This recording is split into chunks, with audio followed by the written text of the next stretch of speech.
del curso y bueno, toda la información que vamos a revisar en esta sesión está disponible ya en el link que les envié de lecturas, ¿no? Bueno, ahora que quiero empezar ligando un tema que está en el curso que vamos a empezar a ver ahora, que es la última crisis económica del año 94 en México. Y lo quiero ligar justamente con lo que pasa ahora. Creo que es una forma como muy pedagógica de analizar esta última crisis hecha en México que vivimos en el año 94, ¿no? Y quiero empezar con un comentario que salió, bueno, una plana que salió en la jornada. Voy a compartir la pantallita. Pero que no. Bueno, ok. Igual y ahorita que arranque, pues empezar desde aquí. Bueno, vamos a arrancar entonces con esta pantallita que salió el viernes.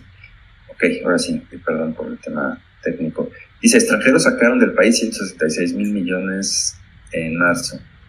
O sea, ¿qué pasa generalmente cuando, o sea, por qué es una información un poco, digamos, un poco clara este asunto?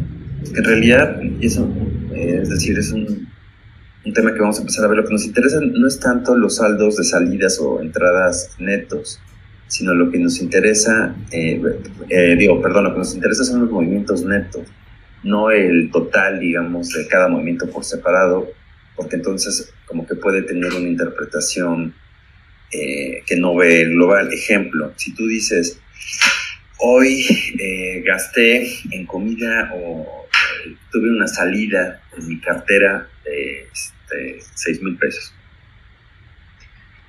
Pues ese dato dices, bueno, pues aquí este cuate está gastando más, pero si tú dices, no, el saldo neto fue de menos 1,000, ¿qué significa? Que yo gasté 6, pero ingresé 5. En realidad, normalmente lo que nos interesa, digamos, este sería un dato muchísimo más objetivo, digamos, para entender realmente cómo va el dato de mis finanzas, ¿no? En general, Dios, salvo que tú necesites por alguna razón indicar un movimiento bruto de cifras o de ingresos o egresos, lo que tiene más sentido económico normalmente son las cifras netas, ¿no? Netas. Entonces, si hubo 160,000 ejemplos ya ubicados en este tema, claro, como primera columna de un diario, pues uno dice, puta, pues está quebrando el país, ¿no? Sacaron del país 166 mil millones. ¿Cuál sería la pregunta? Bueno, pues eso, dos cosas. Eso ¿qué representa del total de lo que tienen invertido? Lo que vemos es que es un dato, es una tasa, es una cantidad muy pequeña, pero segundo, ¿cuánto invirtieron? No sé, porque igual y sacaron algunos 166 mil, pero otros metieron 190 mil, no sé si me explico. Entonces, ya la interpretación de esta nota es completamente distinto. Es decir, quizás si uno ve esta nota por separado, pues piensa que estamos al borde de una crisis, cosa que no es cierto. Entonces, es un dato como que me parece como central. Es muy común en algunos periódicos y básicamente, digamos, este tipo de datos alarmistas y fuera de contexto son bien comunes en la jornada. Por eso es que me parece importante, y en la jornada, y además ahora que estamos que hay un exceso de información por todos lados, me parece como bien importante tener, exceso de información y noticias a veces poco verificables o poco contextualizadas. Normalmente en economía y en general en las redes sociales, la mayor parte, si uno tiene una fuente más o menos seria, es difícil que esa fuente te mienta abiertamente, pero lo que sí es común, como en el caso de la jornada, pues es que te dan datos fuera de contexto, que en sí mismas son ciertas, pero que en realidad son datos que están fuera de contexto. Bueno, este es un dato que salió ahora y para iniciar una discusión. ¿Ha cambiado o no en México el asunto de las reservas? O es decir, el dato lo que nos interesa básicamente es cómo está actualmente México en términos históricos en relación a su estabilidad macroeconómica. Ok, bueno, y lo que vamos a ver ahora, a ver, ¿sí se sigue viendo en pantalla, Ricardo? Sí. Sí. Bueno. Sí, se sigue viendo. Se sigue viendo. Ahorita se ve un mapita, ¿no? Sí. Ok, bueno, lo que vamos a ver entonces es un concepto, espero que no les sea aburrido, está en sus lecturas, es un concepto un poco teórico, contable, que me parece como fundamental para entender lo que pasa en todos los países del mundo. El concepto de la balanza de pagos. La balanza de pagos en un país es como una caja, la caja es una kermés que mide las entradas y salidas que hay en moneda externa, básicamente dólares, del país. Es decir, es una medida de la relación que tiene la economía, que puede ser México con el resto del mundo, o la kermés, digamos, si fuera el ejemplo, con la economía de la ciudad donde se está llevando a cabo. Digamos, dentro de México funciona una moneda que es peso, dentro de la kermés funciona una moneda que son los boletitos que te dan. En realidad, la moneda que tiene peso pues es el dólar o es el peso cuando estamos hablando de una kermés, ¿no? Los boletitos internos tienen poco valor. Vamos a ver que ya en México el peso, por haber tenido ya más de 20 años con una enorme estabilidad macroeconómica, la realidad es que ya tiene un valor internacional importante, es decir, hay un nivel importante de movimientos en el mundo que tienen como referencia el peso. El peso es una moneda relativamente seria y estable, como lo fue en los años 60, ¿no? Otra vez es igual. Pero bueno, para no desviarnos de la discusión, vamos a pensar que en el mundo externo, lo que tiene es el dólar, la balanza de pagos mide los ingresos o egresos que tiene México o que tiene un país en divisas, ¿no? ¿Cuáles son los ingresos que se tienen? Pues esto es lo que se conoce como la cuenta corriente y la cuenta de capital, ¿no? Aquí las tenemos, ¿no? La cuenta corriente a su vez está definida básicamente por la balanza comercial y la cuenta de capital está definida básicamente por la inversión, tanto a largo plazo como a corto plazo, más el endeudamiento. Bueno, el total de este movimiento tiene que ver con el cambio en las reservas. Es decir, el cambio en las reservas es justamente el indicador que nos interesa para ver si las entradas que hubo de dólares al país o de divisa en México, básicamente dólares, pues si esos movimientos fueron positivos o negativos. Es decir, al final, lo que me interesa es que al final de cada periodo, bueno, pues si hubo o no movimientos, es decir, si esas reservas aumentaron o disminuyeron. Eso significaría que habría, digamos, una salida neta. Entonces eso mide los movimientos netos. Si las reservas disminuyeron, pues entonces lo que estaríamos pensando es que todos los movimientos, que no es solamente la inversión extranjera, sino las salidas de inversión, sino las entradas de inversión, las exportaciones, por ejemplo, en México es muy importante, las entradas por remesas. Es decir, todos estos movimientos fueron, al final en términos netos, fueron positivos o negativos. Normalmente cuando hay un problema,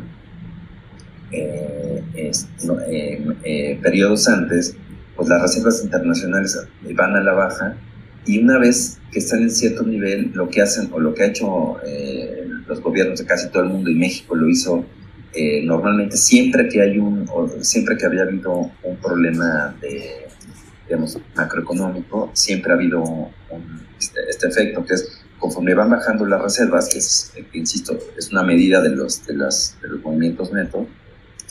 El gobierno, para posponer, evitar o pensar que suceda una crisis y una devaluación, pues lo que hace es que empiece a endeudarse para meter dinero artificialmente en las reservas.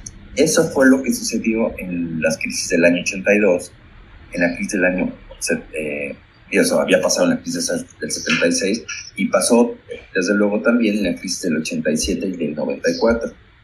Es decir, el gobierno empieza, ya sea por nerviosismo, falta de confianza o por un tema de una sobrevaluación del tipo de cambio, empieza a haber fugas de capital que a veces también tienen que ver con fugas o salidas por tener un déficit comercial. Es decir, lo que vendemos es menos de lo que compramos y entonces pues, hay salidas. Esas salidas se pueden llevar a cabo, obviamente, siempre y cuando haya reservas.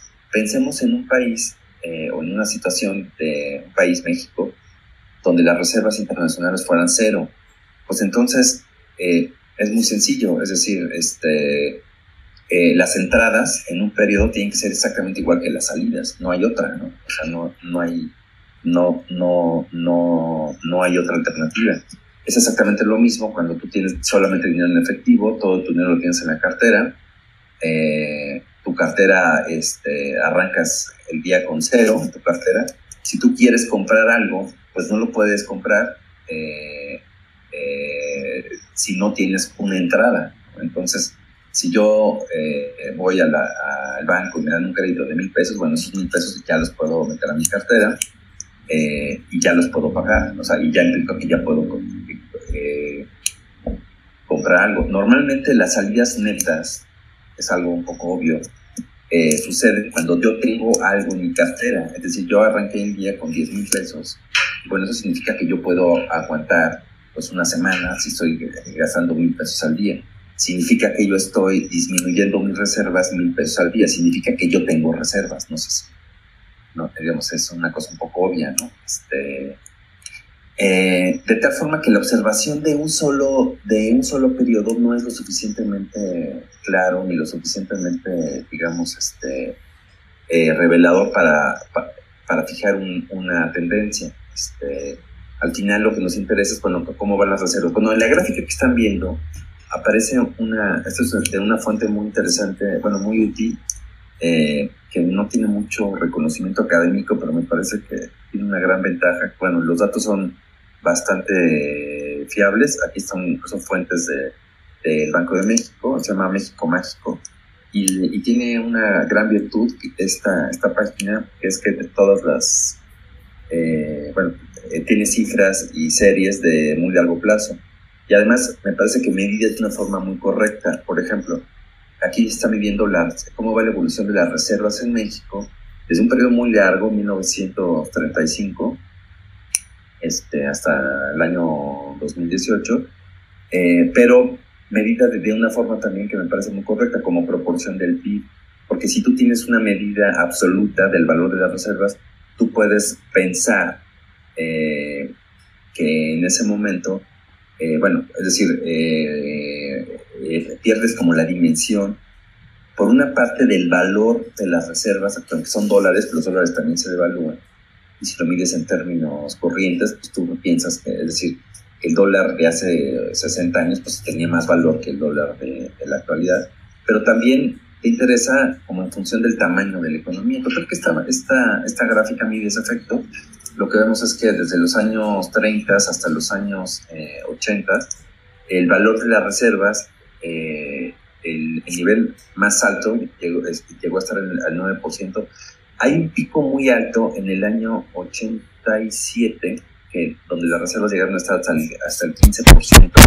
Normalmente cuando hay picos muy altos significa que hay algún error de medición o algún efecto raro. Es decir, ese pico que vemos ahí claramente está como un poco fuera de tendencia. La tendencia que sí me parece que es muy clara es que nosotros llegamos después de la última crisis del año 94 a niveles donde las reservas estaban a menos del 2% del PIB, y según otros cálculos eran incluso menos. Ejemplo, las reservas, había un tema importante que sucedió en diciembre del año 94, donde además que las reservas eran muy bajas, no se sabía el dato oficial.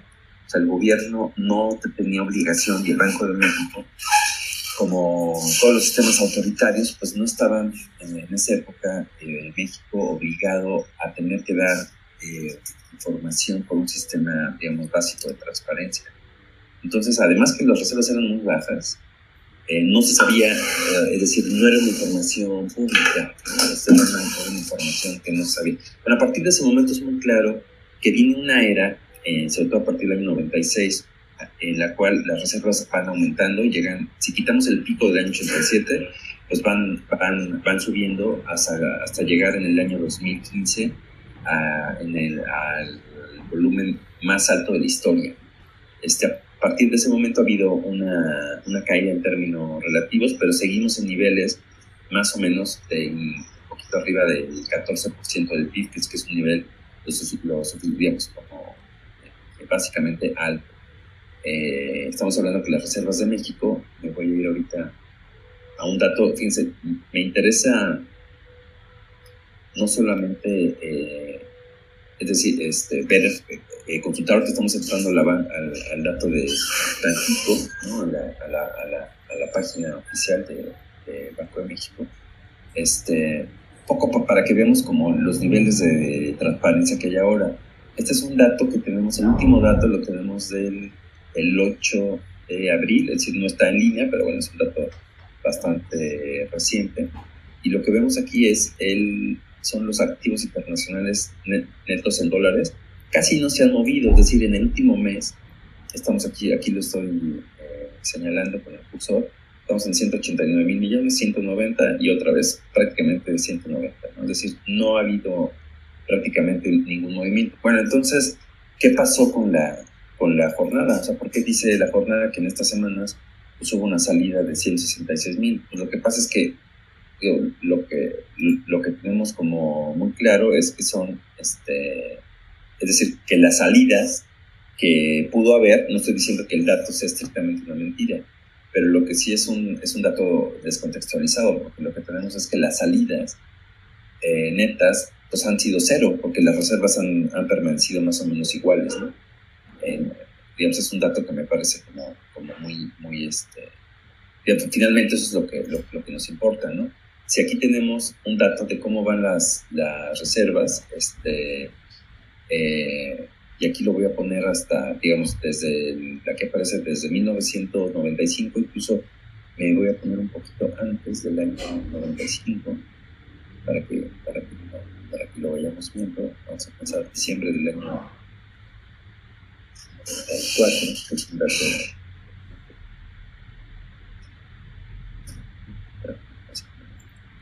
Bueno, aquí lo tenemos desde diciembre del año 95. Bueno, en diciembre del año 95, las reservas estaban en, fíjense, es un dato muy revelador, estaban en 1.200 millones de dólares. Nada, ¿no? A partir de ese momento, o sea, estamos en plena crisis económica, estamos en un nivel súper bajo. A partir de ese momento, y sobre todo a partir del año 97, voy a poner aquí. ¿Por qué me gusta usar, como sabemos, la referencia del año 97? Bueno, y sobre todo de julio del año 97, pues porque ahí es cuando empieza la transición democrática de México. Y bueno, me parece que sí podemos establecer como una línea, como una tendencia que se ha mantenido ahora y que no veo que vaya a cambiar incluso con la gran pandemia que tenemos ahorita del coronavirus en el largo plazo. O sea, sí hay obviamente en todas crisis y en todas las shocks que tenemos por diferentes razones. Esta pandemia pues, es un shock espantoso.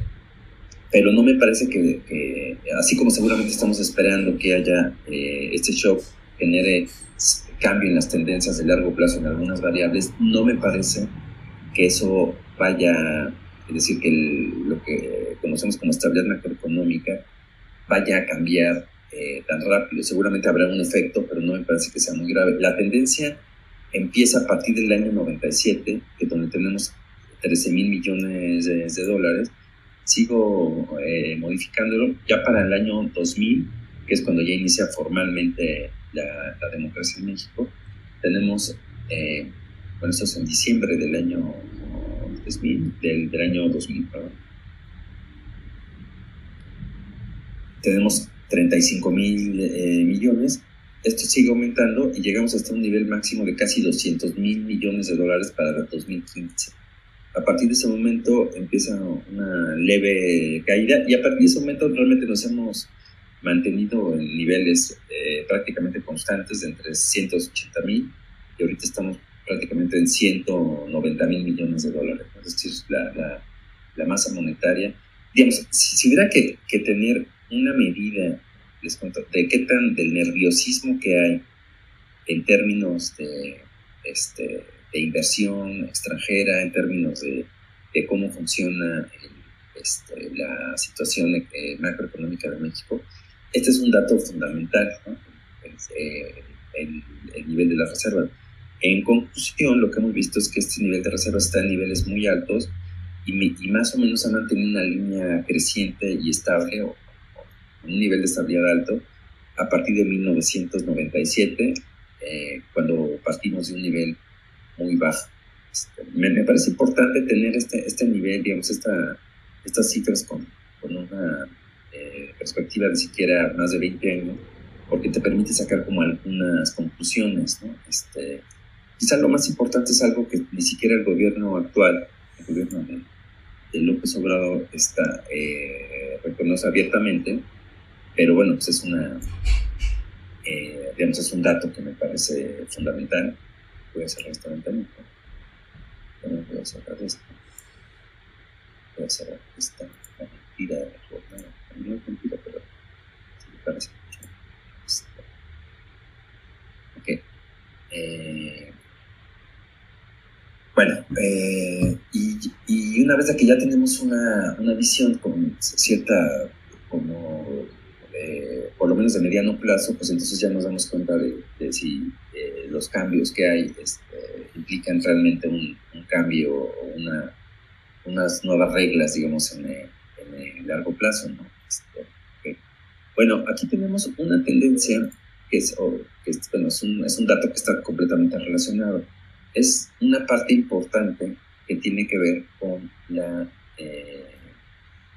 balanza comercial. Bueno, tiene que ver con la balanza de pagos de un país,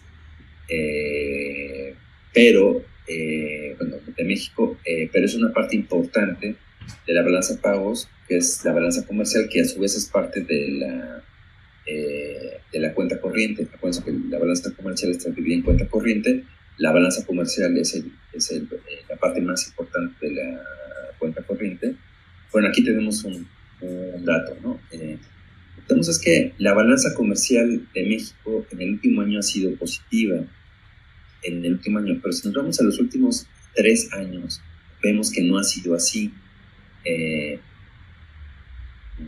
Fíjense, aquí hay un dato como interesante, aquí ya lo tenemos desde el año 95 otra vez.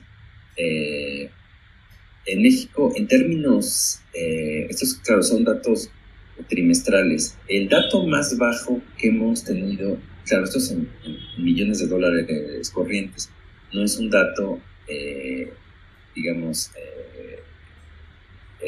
relativo, como quizá no sería más útil, ¿no? Pero bueno, la tendencia me parece que es muy clara. En 1994, que es la última crisis que tuvimos.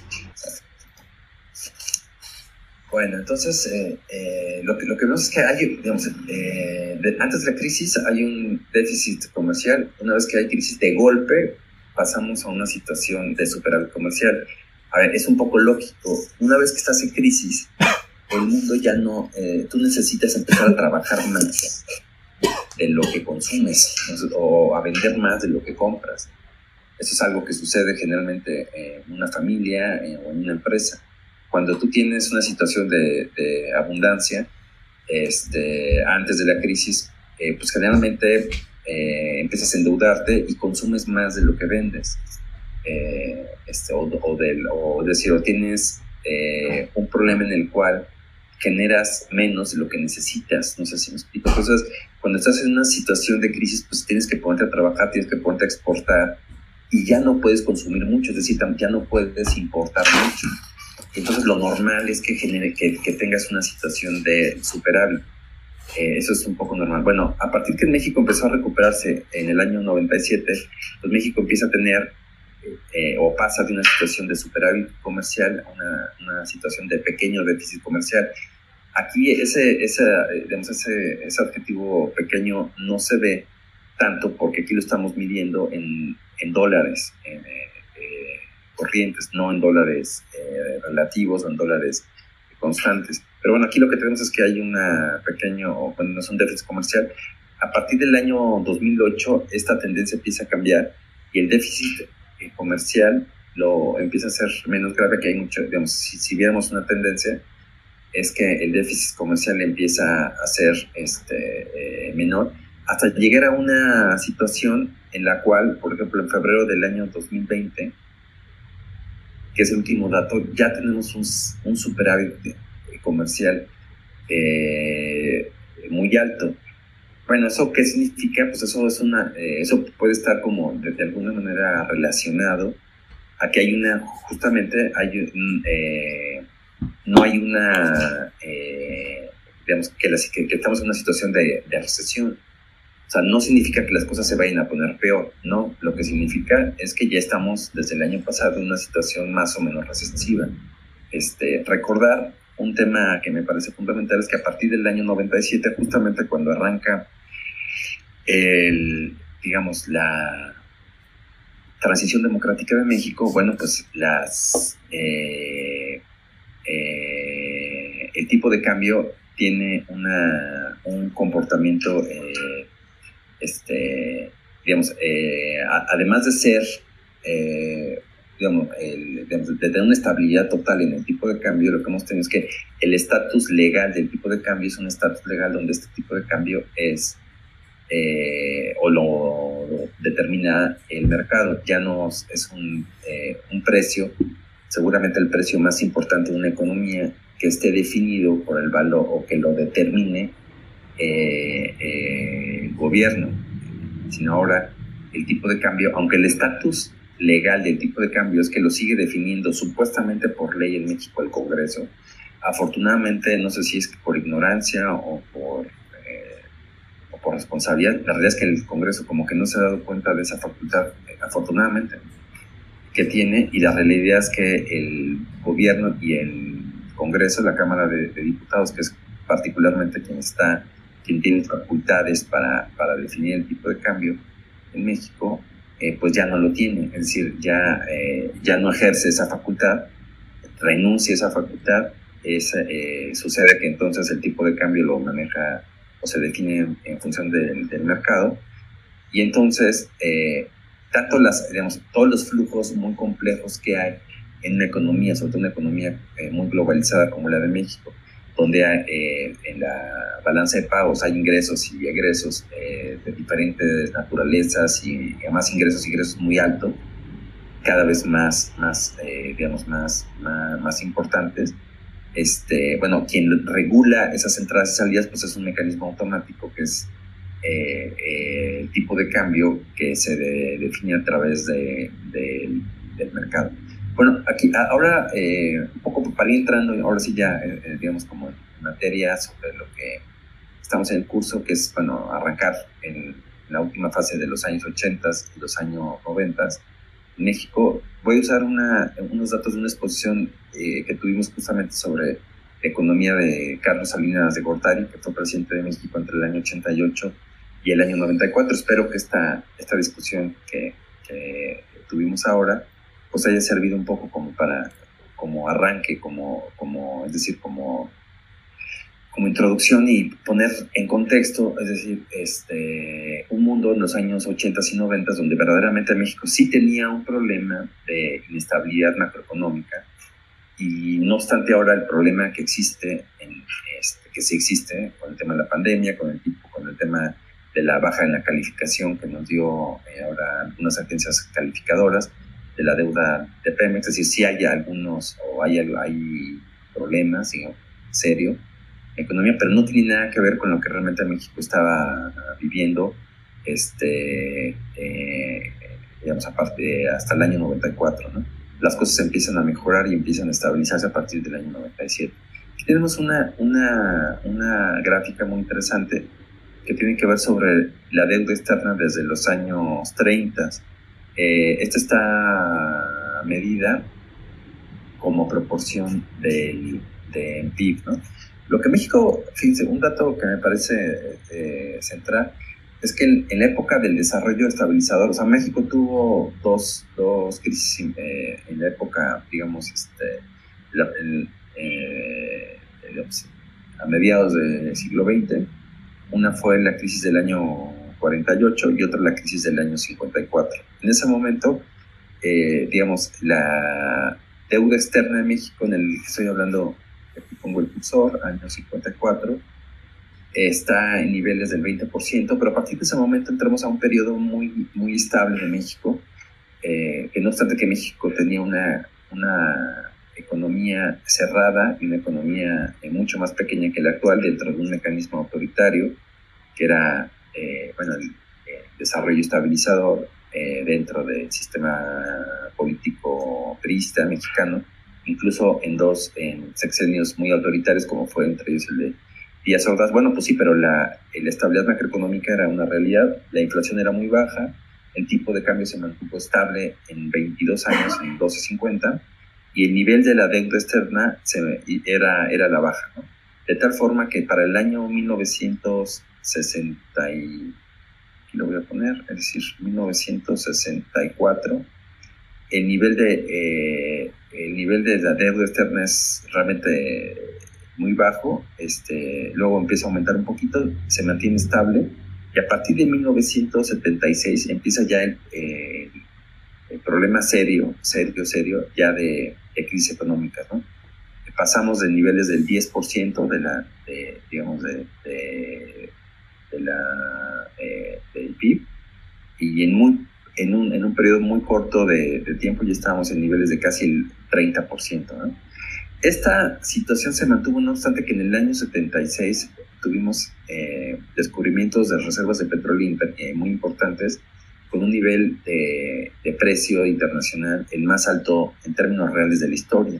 Fue una oportunidad, histórica muy importante que tuvo México y que fue completamente desaprovechada, de tal forma que después de esta gran bonanza casual, que tiene que ver más con el azar y con la suerte que por un mérito, digamos, de México. Bueno, el mérito no consistía en, hubiera un crecimiento económico producto de este acto de suerte, sino bueno, en manejarlo bien. Lo que vemos es que se manejó de una forma verdaderamente fatal. Entonces, para el año 82 tenemos el nivel de crisis de deuda más alto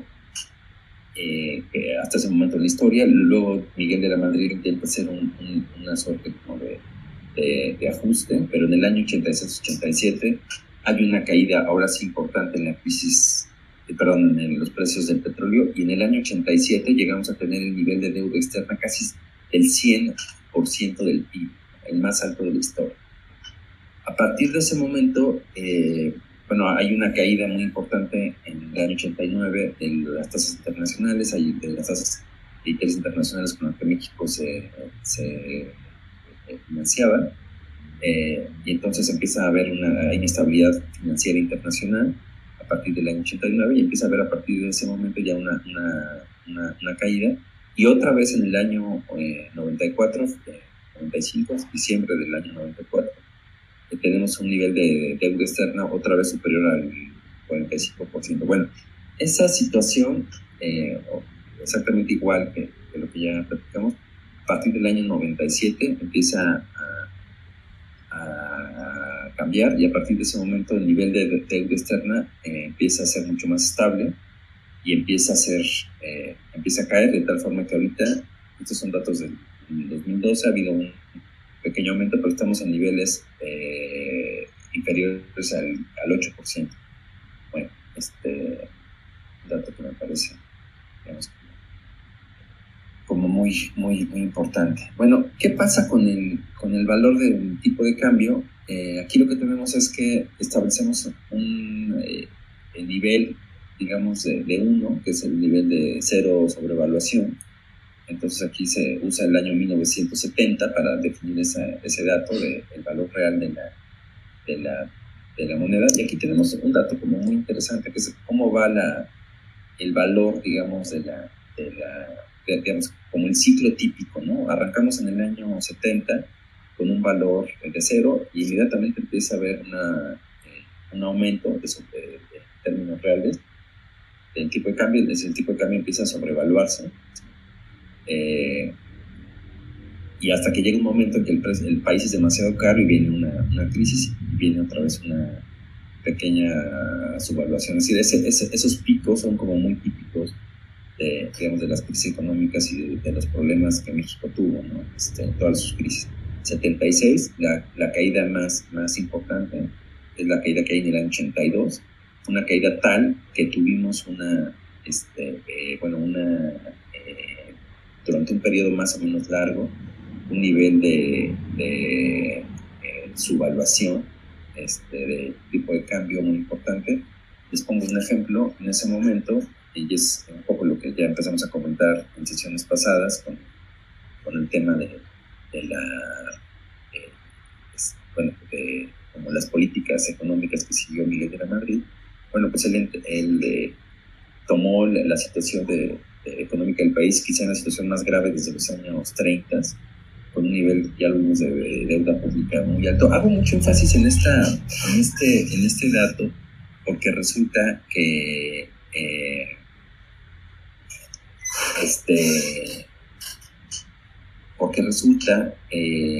que el gobierno actual pues ha usado, y ese es un asunto que está prácticamente en todos sus discursos, ha usado, digamos, el argumento que a partir del año 82, pues entra el famoso y horrible neoliberalismo, y entonces toda la situación del país empieza a deteriorarse un poco, da como un poco a entender que antes del año 82 pues la situación iba razonablemente bien, ¿no? Entonces, en realidad, lo que estamos viendo en ese momento es que a partir del año 82, pues el sistema populista del cual el gobierno actual pues, tiene una relación política muy importante, pues digo, ayer López Obrador mismo pues era ya militante priista a partir del año 77, y en el año 82 pues siguió siendo, ya para ese momento era incluso presidente del PRI en Tabasco, o sea, ya era un personaje, pero igual y muchos de los funcionarios están, una parte importante de los funcionarios que están cercanos al gobierno actual, no solo funcionarios, sino yo les diría también académicos, pensadores, líderes de opinión que habían tenido una más o menos buena relación con el gobierno priista de los años 70. Bueno, pues aquí lo que tenemos es que hay estaban como muy interesados en generar un discurso en el cual supuestamente a partir del año 82 es que inició este proceso. Es un proceso muy negativo porque ellos a partir de ese momento empiezan a perder presencia en puestos de gobierno. Miguel de la Madrid, justamente, no obstante que él había sido secretario de Programación y Presupuesto con López Portillo, pues él tiene que empezar a usar cuadros que venían ya de otra formación económica. ¿Para qué? Pues para hacer frente al desastre económico que le habían dejado, ¿no? Aquí tenemos esta súper que un tipo de cambio. Y entonces, a partir de ese momento, de la Madrid lo que tiene que hacer es financiarse a través de lo que puede. No tiene acceso ya a niveles o el acceso a deuda está mucho más restringida y sobre todo mucho más vigilada por los bancos, a partir sobre todo de agosto del año 82, que es cuando se hace una renegociación con los bancos en Nueva York. Y entonces tiene que usar, entre otros mecanismos de financiamiento, el mecanismo típico de la inflación, es decir, tiene que emitir mucho más dinero. Los niveles de inflación son los más altos de la historia, pero para que la balanza comercial no tuviera un problema, pues entonces el tipo de cambio tiene que estar, el tipo de cambio real tiene que mantenerse también en niveles altos, y para eso el gobierno tiene que devaluar la moneda en una forma récord, es decir, el tipo de cambio que estaba a niveles nominales en 27 pesos por dólar en el año 82, en febrero del año 82, ya para diciembre del año 82 estaba en 100, y para el año 87, que es cuando termina este proceso, es decir, el proceso de sobrevaluación, aquí estoy poniendo el cursor, a partir del año 87 empieza un proceso de sobrevaluación de la moneda, donde llegamos a un valor nominal más alto de la historia, 2.300 pesos por dólar, que es de los niveles de su valuación más bajos que México había tenido. En 82 había sido un poco más bajo, pero bueno, en este nivel. Y a partir de ese momento empieza un proceso de sobrevaluación que supera ya el nivel de cero a partir del año 90 y que ya para el año 94 está en su nivel más alto. Es decir, si lo vemos desde el punto de vista de, digamos, como de una tendencia, lo que estamos viendo es que hay una caída muy importante es decir, se mantiene como la estructura de las crisis económicas, una caída, o sea, una subida, perdón, primero en el tipo de cambio real y después antes de la crisis, es decir, antes de la crisis del 76, una caída, antes de la crisis del 82, una caída, en el año 87 ya es una situación un poco distinta, estamos en no hubo una caída, ya está bajo, pero en el año 94 existe exactamente el mismo patrón. Empieza que en el 76 y 82 tenemos un tipo de cambio alto. Es un gobierno que ya sabía, digamos, o era muy experto en temas económicos. Ya sabía, bueno, como los riesgos y los ciclos negativos es decir, o los riesgos que existen en sobrevaluar la moneda. Acuérdense, a diferencia de lo que pasa en el año 97, aquí pongo este cursor, digamos, a diferencia de lo que pasa en el año 97, a partir del año 96 y 97 mismo, ya el tipo de cambio es libre. Claro, siempre está la discusión de hasta qué momento o hasta qué punto el tipo de cambio realmente es libre. Eso no es un tema es decir, siempre los gobiernos tienen forma directa o indirecta de, digamos, de controlar o por lo menos influir un poco en el tipo de cambio. Pero no es lo mismo cuando es el gobierno el que define claramente el valor, ¿no?, del tipo de cambio, que tenemos un esquema de tipo de cambio rígido como el que tenía todo el mundo desde Bretton Woods, desde el año 44, al sistema que hay a partir del año 96, 97.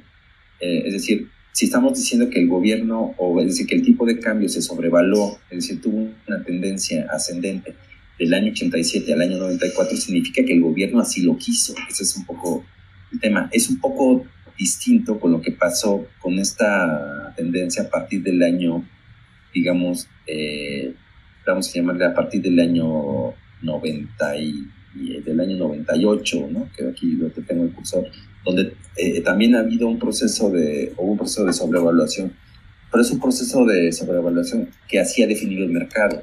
Es decir, ya el gobierno ya no tiene es decir, ¿por qué en el año 2001 hay un proceso de sobrevaluación? Pues porque llega inversión muy importante, la inversión en términos relativos más grande de la historia, con la venta de Banamex a Citigroup. Entonces, pues hay una entrada de casi 20,000 millones de dólares a partir de ese momento, ¿no? Y se mantiene más o menos en estos niveles, y a partir del año 2014 empieza ya una caída justamente con la llegada de Trump, que ahorita voy a comentar. Pero lo que quiero hacer ver es que a partir de los últimos 20 años, el tipo de cambio se ha movido sin una tendencia clara, porque el mercado así es, y eso entre otras causas ha significado que es decir, en términos reales o en términos de sobrevaluación real o subvaluación real, se ha mantenido, digamos, oscilando en la recta de cero, digamos, sin una tendencia, porque el mercado es así, y eso ha significado que, bueno, a partir de ese momento no hemos tenido una crisis económica, porque a partir de ese momento, aunque todavía psicológicamente el presidente actual y muchos de la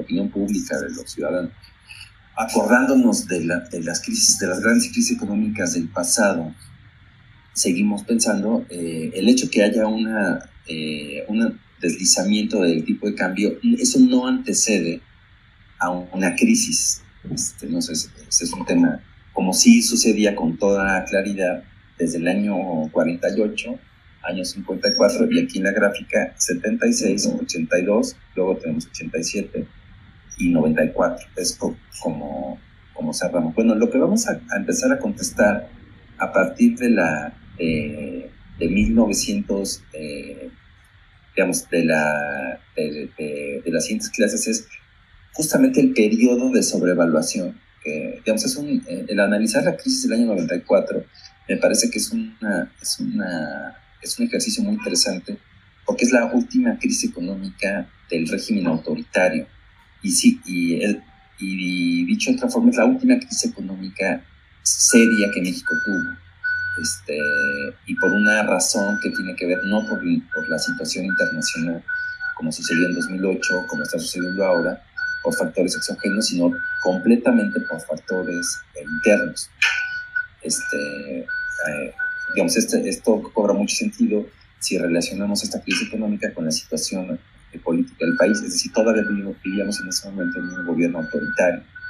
A partir del año 97 está la transición democrática, tenemos un tipo de cambio libre, ya no hemos tenido crisis y el tipo de cambio se ha movido en una forma más o menos constante, a veces sube, a veces baja, pero es una forma sin una tendencia, ¿no?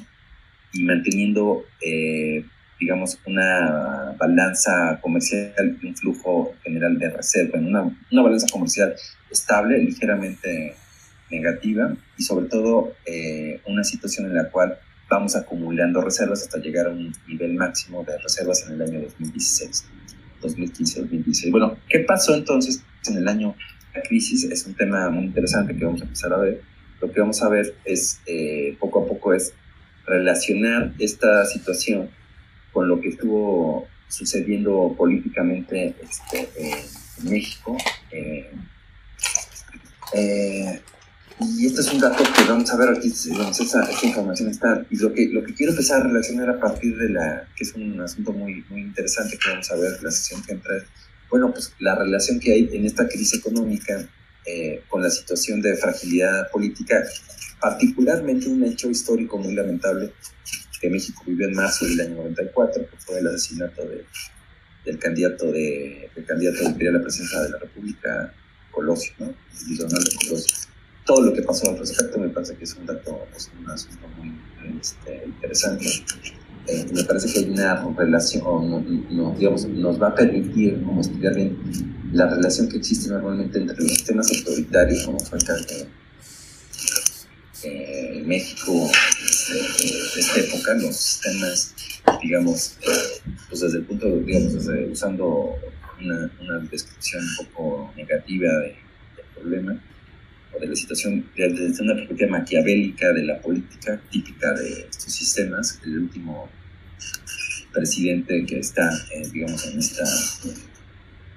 esta característica, pues es ni más ni menos que Salinas, y la evolución natural que tuvimos a partir del año 97 hasta un sistema mucho más abierto y democrático. O sea, ¿a qué voy con esto un poco para ir concluyendo la transmisión de la clase del día de hoy?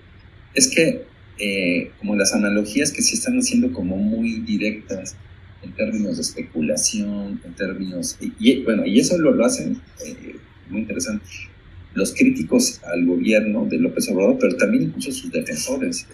Me parece, es decir, como muy interesante, porque bueno, pues la jornada, que el mismo viernes hablaba casi que de una crisis económica inminente, bueno, pues es un periódico más o menos, o no más o menos, totalmente cercano al régimen actual.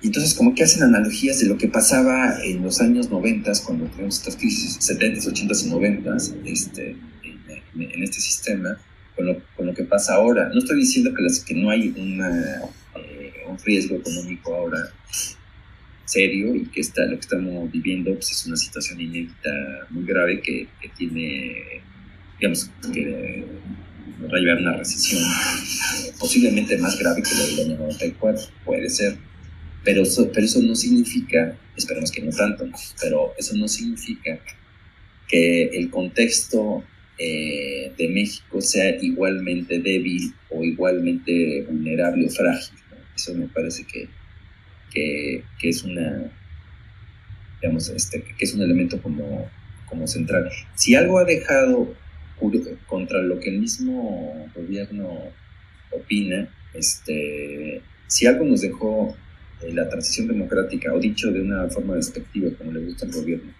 el neoliberalismo a México, pues es una enorme, no solamente una situación de mucho más libertad en todos los ámbitos, que esa es una realidad que vemos como vemos en todos los ámbitos del país, sino también es una, esa libertad, es decir, típica de un sistema más abierto, tiene que ver con lo político, pero también con lo económico. Bueno, esa situación económica en un mundo mucho más complejo, donde la economía de México se ha abierto al mundo, donde México ha pasado del nivel de exportaciones de 60,000 a casi 400,000 millones de dólares. Es una economía, es de las 20 economías más complejas del mundo. Bueno, esa situación nos ha generado una enorme estabilidad macroeconómica. Ya tenemos los mecanismos automáticos mucho más sólidos y también los mecanismos institucionales que nos permiten llevar mucho mejor esta crisis.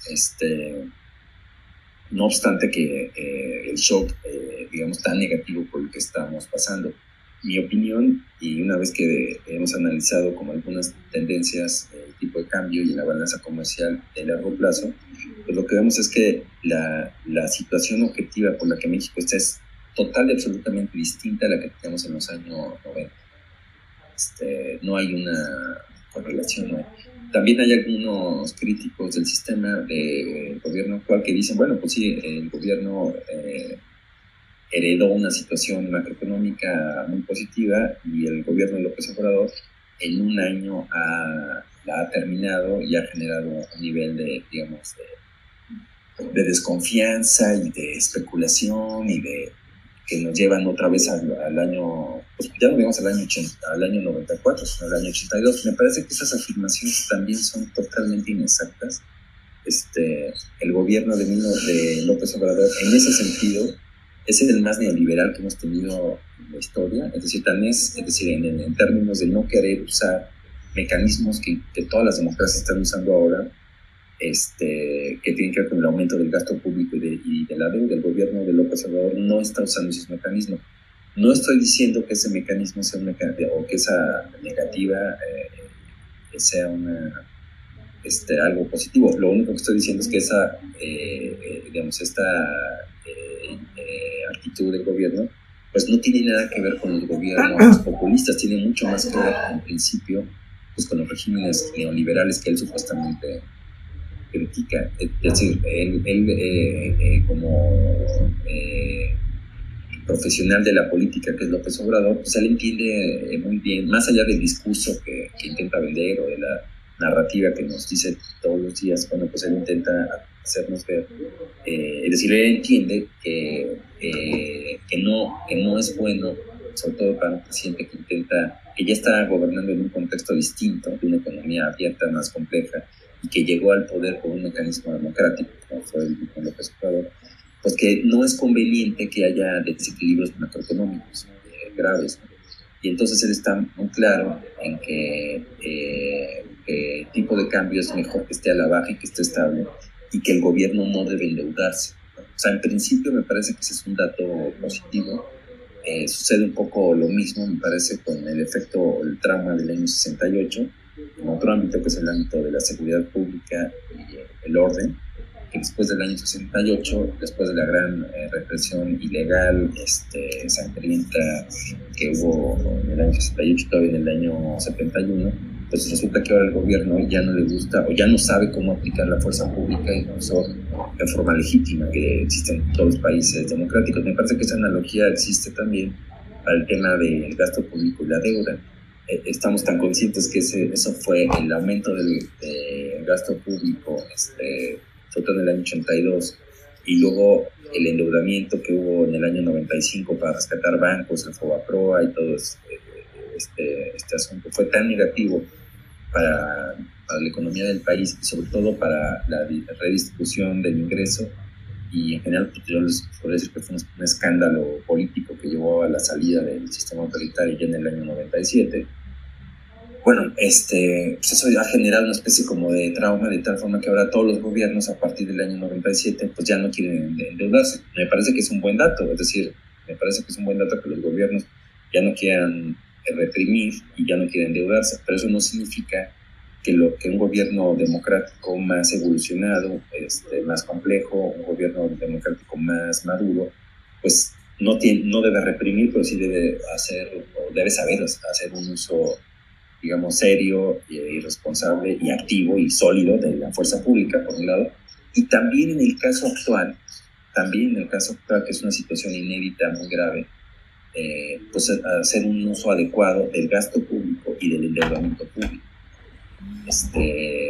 No es lo mismo endeudarse para generarlo a gasto corriente o para supuestamente rescatar bancos, o peor aún, endeudarse para mantener y sostener absurdamente el tipo de cambio, inyectando reservas de deuda internacional para dar la impresión de que México, de que el país tiene ingresos que ya no tienen forma real. Bueno, pues eso desde luego que es algo que hay que evitar, pero si estamos hablando de un endeudamiento temporal para hacer,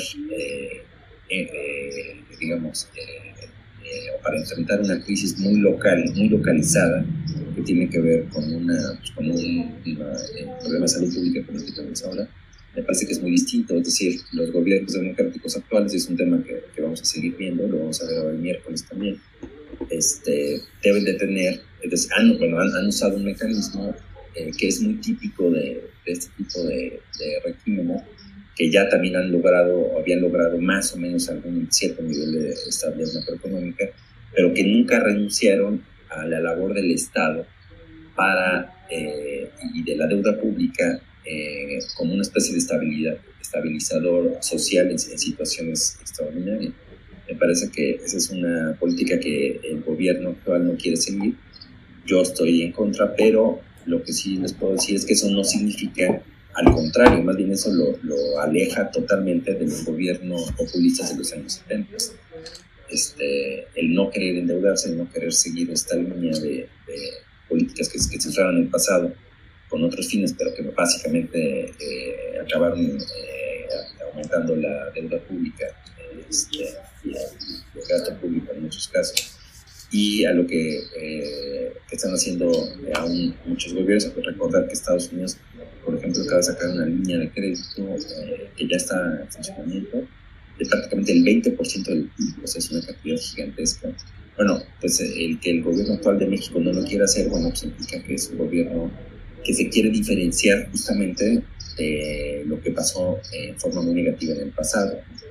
Se le puede acusar de poca imaginación, se le puede acusar de, pues quizás hasta de cierta indolencia, pero no se le puede acusar de seguir una política económica populista. Eso, no sé si me parece que es una diferencia muy importante. Es decir, vamos a salir de esta crisis económica seguramente con los indicadores sociales y de pobreza muy, muy afectados, pero al menos sin deuda pública adicional. Entonces, no será así en otros países que están endeudándose mucho, que yo pienso que durante todo lo que queda de este año y seguramente una parte importante del 2021 seguirán con esa tendencia. Bueno, pues hasta hoy, hasta aquí llegamos al día de hoy. El miércoles les vamos a pasar un link. Les voy a invitar a otro, a otro expositor para hablar justamente de esto, para hacer un poco más dinámicas estas exposiciones en línea. Vamos a integrar a otros participantes. Vamos a entrar al tema que empezamos a platicar ya desde el viernes, que es el tema que empezamos a platicar el miércoles pasado, que es el tema del ingreso universal, un tema muy interesante. Lo vamos a promover como por muchas redes. Y bueno, en el tema del curso del CEPA que estamos siguiendo, es parte del contenido que vamos a pensar. Yo les voy a pasar este link, seguramente ya estará disponible a partir de mañana, y la idea es conectarnos el miércoles. Si quisieran, yo les voy a pedir alguna lectura, las lecturas que tienen que ver con para revisar en estos días. Hay dos en particular que están en la lista que les envié la semana antepasada, CP5, y particularmente hay una que me parece muy interesante que se llama Varios Rescate Bancarios. Vamos a ver también otra que se llama Crisis del 94. Esas serían las dos lecturas, me parece. Que digamos, me parece, o que les pediría que revisaran y que vamos a empezar a comentar a partir de la siguiente sesión y a partir de la semana. Muy bien, muchas gracias. Yo en un rato les voy a pasar el link para que quede grabado y puedan ver esta clase en el momento que ustedes quieran. Ya saben, tienen mi correo electrónico, alguna duda, comentario, que tengan sobre lo que estamos platicando, pues les agradezco. Muy bien, muchas gracias.